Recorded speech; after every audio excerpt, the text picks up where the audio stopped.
আসসালামু আলাইকুম রহমতুল্লাহি বারকাতুহু। আজকে আমার আশ্রমে আশ্রয় থাকা অসহায় বেওয়ারিশ মা বাবাদেরকে মিষ্টি মুখ করাবো। এটা কিসের মিষ্টি আপনারা জানেন? আমার অসহায় মা বাবাদেরকে মিষ্টি খাওয়ানোর মতো তেমন কেউই নাই। আমার এই মা বাবাদের কোনো বেয়ের বাড়ি নাই, মেয়ের বাড়ি নাই, ছেলের বাড়ি নাই, ওদের মিষ্টি আসার কোনো রাস্তা নাই। এরা অসহায়, এদের পরিবার পরিজন নাই। এই মিষ্টি হচ্ছে আপনারা যে আমাদের ফেসবুক পেজের মধ্যে দিয়ে ফলো দিয়ে 100K ফলোয়ার পার করে দিছেন, সেই উপলক্ষে আমার এই মা বাবাদেরকে আজকে মিষ্টি খাওয়াবো। যদি ভিডিওটি ভালো লাগে শেয়ার করে দিবেন, স্টার গিফট করবেন।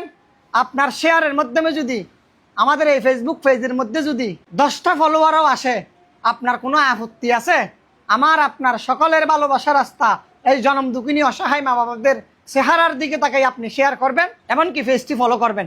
আমার এই মা বাবাদের জন্য সহযোগিতার হাত অব্যাহত লাগবেন ইনশাআল্লাহ। আমার এই মা বাবাদের যদি বেয়ার বাড়ি থাকতো, মেয়ের বাড়ি থাকতো, ছেলের বাড়ি থাকতো, ছেলে আসার সময় মেয়ে আসার সময়, বেআইন আসার সময় বেআই আসার সময়